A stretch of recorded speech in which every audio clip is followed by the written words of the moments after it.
lo fungruok machalo nade ne jo Kenya Nashon. Erokamano Joyce, gero udi en gi yore en gi berne kendo en gi rachne bende e yo mopogore. Achao gi regime mokadho Big Four agenda mane giwacho ma he was the deputy president. Being in noko bedo that involved ka no wacho ni noken into sirikal sana, but the east take it ni en tiere sirikal kendo he was the deputy president mar piny mar Kenya dirego. Kingyo project mane gitimo mar affordable housing, which was one of the Big Four agenda.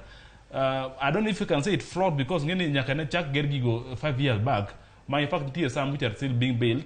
Poko team negi finishing, di poko donje. I don't know there how many units. Mago gikmo team in a span of over 5 years.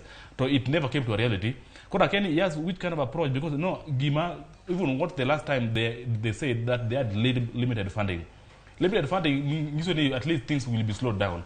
But if that time I don't know how many Niggeradi, at least make it to which the target they had. But I think let me just say Nigero 50 yearly. But now going forward, he had pushed it now to Miareo. Ude for Miareo. I don't know if he has other way he'll be able to get funding for this one. Old plan man goro lakini give is one we need to see which plan man goro at least funds will be available for this kind of things. At least is body go